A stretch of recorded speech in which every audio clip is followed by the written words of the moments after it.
Et on va passer tout de suite à l'Izakaya de Ikichi. C'est parti, petit générique. On va parler de la réplique. Esteban, les bouteilles. On va parler de la réplique. Bouteille. Peut-être quoi étancher ma soif.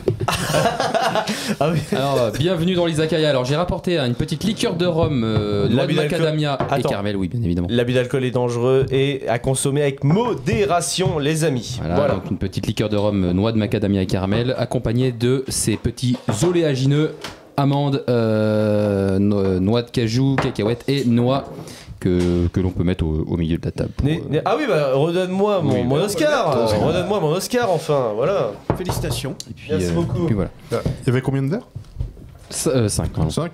Ah pardon, j'en ai donné un. Bah, après, si tu veux pas. Après, t'inquiète pas, moi, si Esteban en Donc- veut, moi j'en veux pas. Je vais juste prendre des petites noix. Aujourd'hui, on va parler donc de Dragon Ball Daima, la dernière série en date donc issue de l'univers de Dragon Ball. Oui. Et donc déjà, je vais vous poser quelques petites questions. Est-ce que vous connaissez ou avez eu vent de cette nouvelle saga ou de ce nouvel arc de Dragon Ball? Non Quel pas est- du tout, Est-ce que vous pas. êtes déjà familier avec l'univers de Dragon Ball de manière générale? Mais non. Oui. Ah Bon, voilà, oui, je sais que Gary et toi, Ouais. Dim, mais toi, GG, non, pas trop. Ah non, non. Alors toi, moi oui, non, hein, Maxou. j'avais entendu parler de Daima, j'ai vu 7 épisodes de la série. Oui, on va y revenir, J'ai- j'ai des questions. pour Voilà, toi j'ai j'ai Non, des questions pour non, moi. mais là, Sinon une c'est un question. interrogatoire Non, mais, ou quoi, là non, mais voilà, quel est le rapport que vous avez avec Dragon Ball? Donc voilà, je sais que vous deux, voilà, quel rapport que vous avez avec Dragon Ball depuis gamin, quoi. Je pense qu'on est pareil, on est de la génération Club Dorothée. Moi, j'ai connu Dragon Ball un peu sur le tard, j'avais 10 ans, et c'était mon voisin qui me prêtait les tomes, et puis j'ai tout de suite kiffé. Donc j'ai Club baigné quand Dorothée, même. t'as cru qu'on avait 40 ans ou quoi? Oh, on a Ça connu pose un petit, mais problème j'ai à pas. quelqu'un. On a vu la fin. On a vu la fin du Club Ah ouais Dorothée. Moi je vais pas. Mais Moi j'ai pas connu. Moi Ah, j'ai été non, à la club fin. d'eau. J'ai été club d'eau, bah pareil sur la fin. Parce que J'adore cette phrase. Je suis de 87. Et moi je suis Club d'eau, moi. Ouais, ouais. Je suis Club d'eau, Alors, les amis. j'étais pas encarté au club d'eau parce que ça paraissait un peu superfétatoire à mes parents, mais c'est normal. Mais non, mais par exemple, voilà, mon rapport à Dragon Ball, c'est le même que à Senseiya. Je suis jamais rentré dedans en fait, parce Ouais. que ces dessins animés là en particulier, ils ont le dessin a des angles très très aigus et c'est très agressif à mes yeux. Enfin, en tout cas à mes yeux d'enfant. Ça me paraissait très agressif. Et en plus de ça, ils sont tout le temps en train d'hurler parce qu'ils passent de C'est Saiyan à Dragon je sais pas Ball, quoi, oui, machin. oui. Et bah, ça me répulsait beaucoup, quoi. Moi, j'étais plus Sailor Moon, le collège Foufoufou et donc plutôt, c'est quoi, c'est les shonen, c'est ça? C'est ça, oui. Oui, Ouais. mais Bon, après- Dragon Ball c'est un shonen aussi. Ouais, mais On a alors, tous en tête mais c'est la différent. voix de Brigitte le cordier, cordier, exactement. qui a bercé notre enfance. Bah alors, dans le chat, n'hésitez pas à nous dire déjà quel Oui. manga a bercé votre enfance aussi, et surtout Est-ce que vous êtes quel familier animé. avec Et Dragon si Ball? vous êtes familier avec Dragon Ball, voilà. Bah, alors pour répondre à ta question, nous Dragon Ball, bah, je sais pas, moi je vais répondre pour moi. C'est littéralement le premier manga que j'ai lu de ma vie. Je pense que ça doit être pareil pour moi aussi. Hein. Voilà. Parce que moi j'avais une C'est, dizaine d'années, c'était mon voisin qui me prêtait les tomes et j'avais mon cousin à l'époque, big up à lui, Kevin, qui venait avec les VHS de films. Waouh. Et j'ai dit, Des mais OAV. c'est quoi ces mecs qui hurlent avec leurs cheveux machin, leurs cheveux dorés. Et puis après j'ai voulu m'intéresser au lore, donc avec les fameux tomes. Et voilà, voilà, je pense que c'est le manga de Bah, tous les enfants, de petits garçons Vu, de l'époque. vu qu'on est dans les anecdotes, les mangas, donc moi j'ai eu de la chance là-dessus. Ma mère en fait revenait, faisait souvent les courses le vendredi soir, et un jour donc je suis allé en course avec elle. Et bah, j'avais pas envie de suivre les courses, hein. C'est bon, hein. Aller chercher les pâtes, les machins. Moi j'étais dans le rayon multimédia, les amis, à l'époque quand ça existait. Et donc je regardais les jeux de PlayStation 2 que je ne pouvais pas m'acheter. Et en fait un jour j'ai juste demandé d'acheter un bouquin. Et vu que c'était un bouquin, elle a dit bah, vas-y prends-le. Et bah, le manga, c'était le premier tome de Dragon Ball. C'était le petit Sangoku qui m'avait attiré l'œil. Voilà. Et Et donc donc pas du tout avant. Pas du tout. Voilà. Tu te dis tiens, c'est sympa le petit bonhomme. pas du tout, voilà, c'est sympa. Et donc j'ai commencé à lire dans la bagnole. Et quand on est arrivé à la voiture, j'avais fini le bouquin. Je veux le deuxième. Non mais c'est vrai. Mais... et donc ça a enchaîné. J'ai suivi ma première collection. Vous savez que j'aime bien collectionner des trucs. C'est ça la genèse alors. C'est ça la genèse, Oh, les gars. nom de Dieu. Dragon Ball. Mais Dragon Ball aussi, c'est le début de la collection. Moi, j'ai pas mal de figurines, donc j'ai bien évidemment les 42 tomes, j'ai toutes les petits goodies, etc. qu'ils peuvent avoir. Ça reste malgré le traitement que ça a suivi derrière, on va y revenir, ça reste un animé qu'on a tous dans le cœur et que qui. Et toi, Gary? Moi, je crois que c'était en primaire ou au collège. J'avais un ami, quand j'allais chez lui, on jouait tout le temps à Dragon Ball Budokai 3. Un des meilleurs jeux. Et j'ai connu Dragon Ball avec ça, et ensuite j'ai lu tous les tomes. Moi j'ai poncé tous les Budokai Tenkaichi sur PlayStation 2, mais poncé d'une force. le CD s'en souvient encore. Tu as les joué amis. Dragon Ball via les jeux finalement, C'est ce qui est plutôt rare quand même. Il y a les parce que- jeux, ouais. Il y a les jeux. Et par contre, moi, les dessins animés, j'ai jamais pu blairer ça. Je suis ultra fan, mais des bouquins et des jeux. Mais les dessins animés en soi, comme tu dis, L'animé, ça hurle tout le temps. Il met un épisode à transformer en Super Saiyan. ça Oui, m'a alors cassé les après, couilles, tu vois. il y a un animé que je conseille beaucoup, c'est Dragon Ball Kai. C'est l'animé original Dragon Ball, mais qui a été condensé pour correspondre parfaitement aux 42 tomes, et c'est pas trop long, franchement, c'est. Et avec des nouveaux graphismes. Ça Voilà, a été avec- redessiné. C'est ça un petit peu, ouais. Voilà. Donc voilà. Donc, Mais ouais, alors, mais- du coup, vous n'êtes pas. Oui, pardon, Gary. Non, voilà, moi, c'est surtout les jeux et les bouquins que j'adore. Mais Budokai 3, incroyable. Oui, bah oui, tout à Oui. fait. Donc vous n'êtes pas sans savoir la fracture qu'a connue la communauté ou la fanbase, comme on dit, de Dragon Ball ces derniers jours, notamment avec le traitement de certains personnages ou plus globalement l'histoire, la réalisation et les nombreuses incohérences qui vont avec cette manie de toujours introduire des sagas dans la saga. Ça commence à devenir relou. Bah déjà, Dragon Ball Super, quelque part, c'est un peu... Enfin, ils ont décanonisé, alors on entend souvent ce mot-là sur les réseaux canon, non canon, ils ont un peu décanonisé Dragon Ball GT, mais au final Dragon Ball Super ils ont introduit, maintenant ils ont introduit une saga qui est entre Boo et Dragon Ball Super, donc il y a toujours cette manie de toujours introduire alors, Ok. ce qui devient problématique. Et c'est ça que je trouve, c'est qu'ils n'arrivent pas à se défaire de ces 10 ans de paix, je crois qu'il y a entre Boo et Oob. Et du coup, ils se disent on va caler des trucs, il y a 10 ans, il n'y a rien, mais oui, mais c'est 10 ans de temps de paix. Mais au final, derrière, tu te dis les 10 ans de temps de paix, putain, il s'est passé tout ça, c'était pas vraiment la paix. Donc c'est un peu dommage. Alors oui, il y a potentiellement des choses à raconter durant ce laps de temps, mais là, ça commence à faire beaucoup. Donc toi, Dim, je sais que tu as commencé ou essayé de regarder et tu as arrêté. Donc peux-tu nous dire pourquoi ? Alors, tout simplement parce que j'ai trouvé en fait que les histoires racontées au tout départ de Dragon Ball Daima sont juste inintéressantes. C'est-à-dire que le premier épisode, et je vais être 100% honnête, vu qu'on reprend énormément d'éléments de l'original, de la saga originale, donc Dragon Ball et Dragon Ball Z, avec des graphismes de 2024-2025, c'est du poulet pour les yeux. Vraiment, c'est incroyable. Pour un fan de Dragon Ball, c'est waouh, c'est magnifique. D'ailleurs, c'est un remaster ou un remake de Dragon Ball ou Dragon Ball Z serait parfait à l'heure actuelle. Ah ouais. Mais là, honnêtement, le premier épisode génial, et dès qu'on attaque le deuxième, où là il commence à rétrécir, bon déjà à rétrécir, j'ai eu des petits piqûres de rappel de me dire, c'est proche de GT quand même, les gars. Et ensuite après, on raconte pas grand chose, rien même je dirais. On arrive dans cette planète, ils vont errer, rencontrer des gens qui vont essayer de les... Pas dans le monde des démons, Ouais, dans le monde des démons. Mais ouais. Et là, honnêtement... ils ont besoin d'un vaisseau pour se déplacer. Son Goku il vole. Je comprends pas trop le Oui, délire. ça fait aussi très scénario de jeu vidéo, je trouve. Ouais. Avec Donc beaucoup bref, de- et j'ai vraiment trouvé le délire du scénario inintéressant. Et pourtant, j'étais hypé sur est-ce que ils vont aller à l'innovation, c'est-à-dire créer des nouvelles transformations à Sangoku, donc comme ils l'ont fait dans Dragon Ball Super avec le Goku Ultra Instinct par exemple, Ouais, ou oui, est-ce ça, c'est qu'on une va bonne. revenir à des choses plus qu'on a déjà vu finalement en les modifiant, et j'ai l'impression qu'ils ont choisi ce deuxième C'est scénario. ça, il y a un peu des deux, mais ouais, il y a des transformations qui sont pas vraiment des nouveautés ou des formes que Vegeta on sait qu'il peut avoir et qui on nous la met parce que voilà, c'est fan service. Mais il faut savoir que ça a été quand même vendu comme un Dragon Ball GT bis. Ils ont dit, je crois qu'ils avaient dit, on va faire un peu comme GT, la nouvelle aventure, de revenir aux sources, etc. Mais en fait, déjà, de base, le postulat, il a fait un remake de Dragon Ball GT avec les graphismes qu'on a maintenant. Vous enlevez les incohérences et basta. Je pense que ça aurait été beaucoup plus mieux. Mais et elle était vendue comme, je cite, les trentenaires ou les quarantenaires pour pouvoir les regarder avec leurs enfants, etc. Donc c'est vrai que c'est quand même très enfantin. là, pour avoir vu les 2-3 derniers épisodes ce matin, j'avoue qu'il y a des petites légères fulgurances de petits frissons. Qu'on retrouvait dans Dragon Ball, donc les petits frissons de combat. Comment? Pardon. Je cherche de l'eau en fait. Et voilà. Je vais tout simplement crever. Il suffit de demander. C'est thématique. Il te faut de l'eau. Mais putain, magnifique Voilà, ça si aussi vous cette avez la pub. rêve, vous êtes des vieux. Ben oui, la pub est folle celle-là. Il nous faut de l'eau. Maxime, tu l'as? De l'eau. Moi je l'ai C'est ça, Moi ouais. je l'ai pas, non? Ah, tu l'as pas? Non, je l'ai pas. Ah ouais. Bon bah, Alors. on vous explique. Aikichi, on te demande pourquoi faire ça alors qu'on a déjà Dragon Ball Evolution qui sublime cet univers pour l'amener à la perfection. Qui a dit ça? Un troll, évidemment. Bah alors déjà magnifique de nous rappeler l'existence de Dragon Ball Mais Evolution, oui, parce les que- amis. Comme quoi finalement un vaccin c'est toujours bien. Petit rappel. Petit rappel finalement, voilà. Merci beaucoup Compliment, AEG Moi, Tamboutin. j'ai jamais vu et c'est pas plus mal, je pense. Ouais, bah non, mais regarde jamais. Non, regarde. J'ai veux les vu mêmes la acteurs critique du JDG, ça m'a bien fait rire, par contre. Tu veux les mêmes acteurs, regarde Shameless. Oui, c'est vrai. Tu perdras moins ton temps. Non mais incroyable Dragon Ball Evolution. Donc ouais, la série donc promettait de l'aventure, un retour aux sources de Dragon Ball d'origine, etc., etc.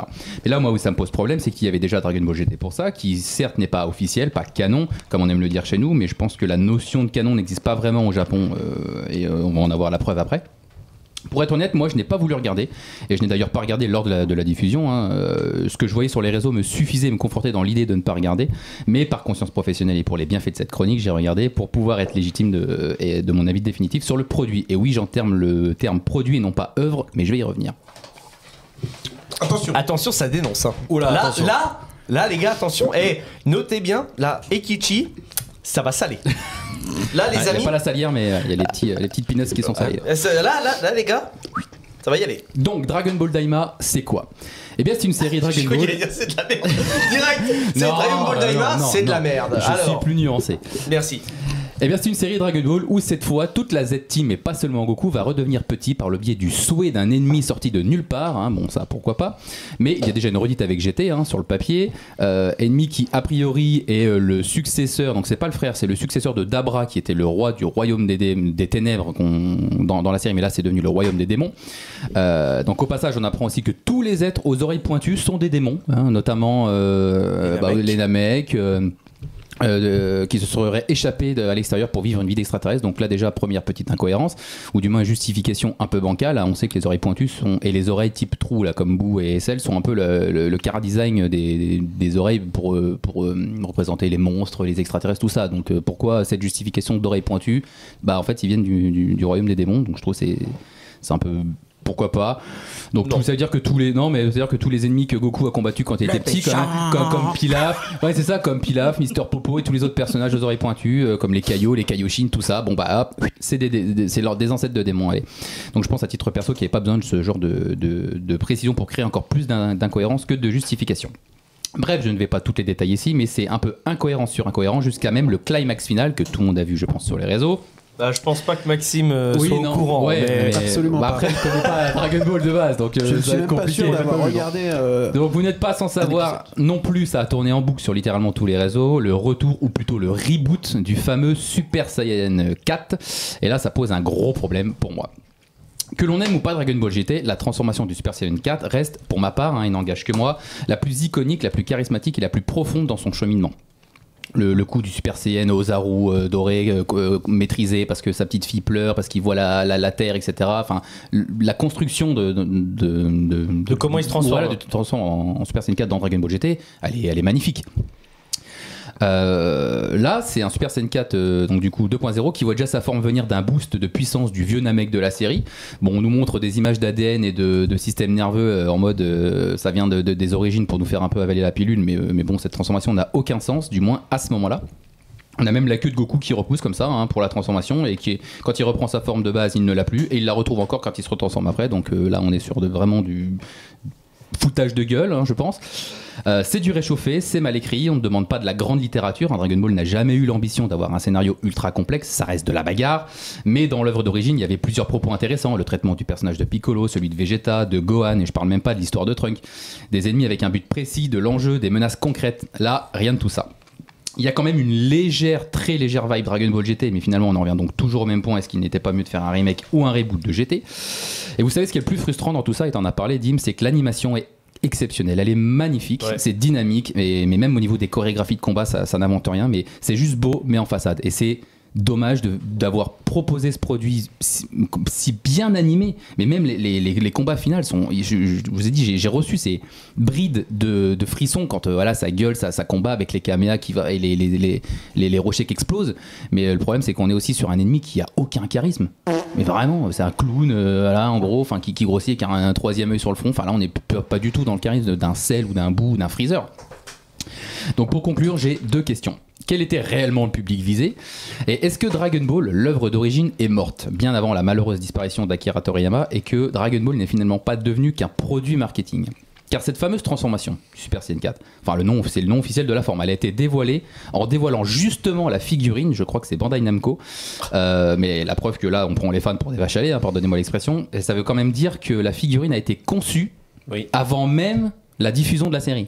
Donc là on ne crée plus des figurines adaptées d'un animé, mais on conçoit un animé en fonction du nombre de nouvelles figurines que ça peut potentiellement vendre. Mais c'est des choses que déjà on dénonçait dans l'univers de Star Wars, hein, par exemple avec les porcs. Par exemple dans Star Wars 8, qui ont été uniquement conçus pour remplacer un Ewok, entre guillemets, alors que c'est fait pour amener son gamin à la boutique Disneyland et maman, je veux le petit oiseau là qui a l'air mignon. Ça fait quand même de jolies peluches. mais c'est après, le bon client, dis donc, moi Esteban. Mais on a été abreuvé par ça. Enfin, la majorité des dessins animés qu'on s'est bouffé quand on était gamin. Oui, on a acheté des jouets parce qu'on avait vu l'animé et qu'on kiffait. Mais c'était des pubs déguisées. Justement, c'était avant des jouets, c'était avant réfléchi comme une gamme de jouets, et après on en faisait un dessin animé. Sur certains trucs, sur par exemple les Power Rangers, Tortue Ninja, tout ça peut-être. Non, G.I. Joe surtout.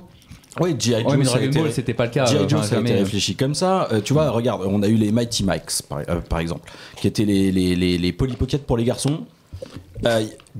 Dessin, toi qui s'en souviens. Dessin, là je l'ai pas là. Dessin animé dessus. Si vous prenez les souris de l'espace, d'ailleurs il devait pas y avoir une adaptation en film là, je sais pas quoi. Les souris de l'espace. Ouais, les souris de l'espace. Je kiffais quand j'étais gamin. C'est les Tortues Ninja, mais avec des souris qui ressemblent sur des motos, qui ressemblent à des humains sur des super motos, etc. Bref, génial. J'avais kiffé ma race. Il y a eu les Street Sharks. Les Street Sharks, c'était le même genre de délire avec des espèces de marlous, sauf que c'était des requins qui pouvaient évoluer dans le bitume, dans le bitume dur, le concrete quoi. Et là, ils ont fumé la vodka.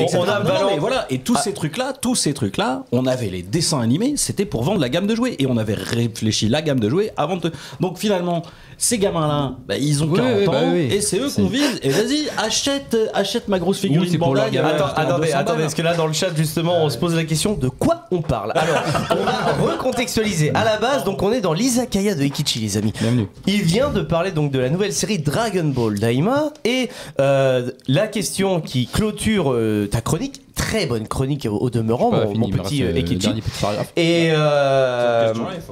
Et donc, est-ce que Dragon Ball n'est pas devenu un produit marketing parce que maintenant on crée un animé en fonction de nouvelles potentielles figurines que ça peut vendre, et on ne fait plus des figurines par rapport à l'animé parce qu'il a du succès, etc. Donc c'est ça qui est dommage, c'est la grande question. Et donc Jérôme a eu un flashback de toutes les figurines, de toutes les séries qu'il a pu voir. J'ai un flashback, après je suis aidé, il y a une super chaîne qui s'appelle Archeo Toys, et qui parle de beaucoup de ce genre de produits marketing de quand on était gamin, et que s'ils nous ressortaient une saloperie, on serait là, achète la merde. Et les gars, dans le chat, vous êtes raccord, achète ma merde. Bah oui. On l'a aussi, bravo. Merci j'ai ton boutin. Et je vous vois venir dans le chat là. Mon t-shirt Bob l'éponge n'a rien à voir. D'accord? C'est pas parce que je l'ai trouvé joli. Attrapé. Et le problème, c'est que même si cette série a énormément divisé, il y a des gens qui ont kiffé, tant mieux, et qui vont acheter des figurines et qui vont dire c'est une dinguerie, mais qui malheureusement, je pense aussi, on perd un peu de ça, ne se pose pas trop la question du scénario. Il y a des nouvelles transformations, il y a de la bagarre, alors que à moins que j'ai grandi différemment, mais je pense que vous êtes d'accord avec moi, Dragon Ball Z, il y a une histoire impactante vraiment sur toute cette légende du Super Saiyan, sur Freezer, le tyran, et puis même sur tous les autres ennemis derrière, il y a vraiment, mais c'est puis même, là tu parles de Dragon Ball Z, d'accord, mais on sait que le marketing autour des animés et des mangas est extrêmement poussé à l'heure actuelle, puisque il y a un vrai business derrière. Mais surtout, avant d'être business sur les œuvres sur les œuvres où les gens ont envie d'acheter, c'est des vraies œuvres de base. One Piece, Naruto, Dragon Ball, Bleach. Il y a des vrais scénarios derrière. Il y a, même si globalement on est dans plus ou moins le shonen derrière et que on est sur l'esprit Kaizen, comme on pourrait dire, tu vois, de notre cher Inoxtag, le délire de se dépasser soi-même, aller toujours plus loin. Non, puis il y a des valeurs aussi, il y a vraiment des valeurs dans ce genre de truc-là. Pareil, dans Daima, on ne sait pas ce qu'ils viennent foutre là, ils peuvent très bien... Mais honnêtement, comme tu l'as dit, je pense que Daima a été prévu et conçu pour amener, on va dire, une nouvelle gamme de jouets, de figurines ou autres. En version chibi comme ça, en plus, ils sont petits, ça rappelle, machin, enfin... Et pour peut-être aussi attirer un autre public, peut-être plus enfantin, peut-être plus féminin. On sait que Dragon Ball est quand même proche souvent d'un public masculin. Donc peut-être là le délire chibi, peut-être essayer d'amener des... Voilà, ça il y a... Et ça c'est réfléchi. Oui, il y a beaucoup de personnages féminins aussi dans cette Par contre, comme tu l'as dit, et ça je suis très content que tu le soulignes, l'animation. L'animation elle est exceptionnelle parce que c'est la première série Dragon Ball qui est conçue en saison. Elle a été faite en fait de A à Z avant tout simplement de avant d'être diffusé. Alors que Dragon Ball Super, on avait ce délire de un épisode est fait, on le balance, t'as une semaine pour faire l'autre, et c'est pour ça qu'au début de la diffusion de Dragon Ball Super, on avait des animations dégueulasses, les amis, et qu'il fallait attendre l'édition Blu-ray parce que les mecs ils avaient eu le temps de redessiner, etc.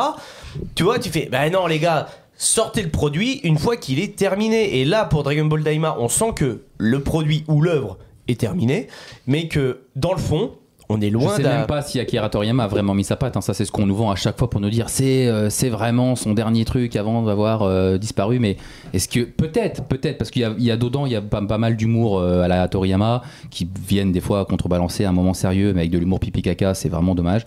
Mais je pense qu'on nous prend un peu pour des petits pigeons derrière, donc c'est dommage. Donc est-ce que Dragon Ball est devenu un produit marketing ? Pour ma part, je pense que oui. L'époque a changé, les consommateurs aussi, mais pas l'amour qu'on a pour une œuvre. Et c'est pour ça que ça nous fait mal, ça nous fait du mal de voir ainsi maltraiter notre Madeleine de Proust, notre bijou d'enfance, et que l'on soit aussi sévère et critique. Car Dragon Ball, ce n'est pas seulement de la bagarre et des transformations. Enfin, maintenant, si, malheureusement. Mais c'est aussi surtout des valeurs instaurées par tous ces personnages qui ont bercé notre enfance, mais qui se sont fait rattraper par cette société qui ne cesse d'évoluer dans le bon ou le mauvais sens. Ça, c'est à vous d'en juger. C'est tout pour moi. Bon, excusez-moi. Bon, la révérence. Bravo Ikichi, c'était très très bien. Et en tout cas, Arsou il nous dit que ça fait extrêmement plaisir de vous voir en live. Et écoutez, merci beaucoup. C'est un plaisir de vous avoir aussi avec vous. Clairement, c'est un vrai plaisir de faire les émissions, d'avoir autant de réactions. N'hésitez surtout pas, entre guillemets, à le partager autour de vous. J'ai envie de dire, si plus on est de fous, plus on rit. C'est cool, quoi. Voilà. Est-ce que par rapport à Daima, tu disais que ça venait s'intercaler entre deux arcs. Les arcs sont sortis dans quel ordre ? À la base, chronologiquement, c'est juste qu'il y a un moment en fait dans Dragon Ball. Donc la fin de Dragon Ball Z, quand ils combattent le Buu, t'as un espèce d'épilogue où c'est passé 10 ans de paix. Et après ils font un tournoi et ils découvrent Oob, la réincarnation de Boo. Et en fait ils arrêtent pas de vouloir caler des trucs dans ces 10 ans de paix parce qu'ils se sont dit il y a un coup à jouer. Mais entre là t'as la saison 1 de Dragon Ball Super, t'as la saison 2 qui arrive, donc avec tout l'arc Molo, Granola, etc. Là maintenant t'as Daima qui vient juste après la saga Boo. D'accord, ça commence tous ces trucs qui viennent s'intercaler. C'est ça, et du coup donc ça pue le mid-quel. Comment tu peux, genre, je sais pas moi, craindre pour tel ou tel personnage, tu sais qu'ils sont dans la suite. C'est ça. Donc tu peux pas, en termes d'engagement, c'est pas fou quoi. C'est comme quand Disney vient faire un midquel. Après, ils ont, je crois, Voilà. décanonisé Dragon Ball GT, qui était donc la suite de Dragon Ball. Donc c'est pour ça que là, avec Dragon Ball Super, déjà, ça crée déjà des incohérences parce qu'on se disait, attends, avec les Super Saiyan God, les Ultra Instinct, les machins, du coup, dans Dragon Ball GT, ils ont rien de tout ça. Bon, ils ont dit Dragon Ball GT, putain, ça n'existe pas. Ça se trouve, ils vont refaire un GT bis plus tard. On n'est pas à l'abri. Hein. Mais là, pareil, avec le coup du Super Saiyan 4 dans Daima, alors que dans Dragon Ball Super, ils sont déjà sur un autre C'est plan vrai. avec le Super Saiyan God, etc. Nous, à la fin, tout le monde s'attendait. Il y avait des théories qui disaient dans le dernier épisode, ils vont perdre la mémoire, ils vont redevenir adultes et hop, il s'est jamais rien passé. Ça aurait limite été. Bien, parce que ça aurait été une bulle, parce que potentiellement. Là, tu aurais fait ton Daima, t'as eu ta petite bulle. Là, ils font une fin ouverte. Est-ce qu'il y aura une saison 2? Je pense qu'ils attendent de voir si. Mais une saison 2, ça servira à rien parce que tout le but de Daima était de faire redevenir un peu Goku enfant. Donc là, ils en ont profité pour en faire revenir d'autres enfants pour avoir ce côté un peu aventure. Là, à la fin, ils reviennent tous adultes. Donc faire une saison 2, je sais pas. La fin est très spéciale aussi. Donc, ça devient. Et autre point par rapport à Dragon Ball, vu qu'on en est là, etc. Est-ce que tu connais et que tu es au courant de Dragon Ball Kakumei? Pas du tout. Apparemment, c'est un manga qui est fait par des fans Ouais. et qui justement essaye de inventer une suite à Z. Et apparemment, en bouquin, c'est super mais bien. Parfois, les fans font des Apparemment, c'est meilleures choses super que la Toei ou la Shueisha. De ce que j'ai pu voir sur TikTok, apparemment, c'est vachement bien Dragon Ball Kakumei et c'est vachement fort ce qu'ils ont fait parce que ils vont même plus loin parce qu'ils sont tellement dans le délire que ça veut être la suite. Quand tu veux acheter déjà leurs livres, c'est par des systèmes de drop, donc tu ne peux pas les acheter tout au long de l'année.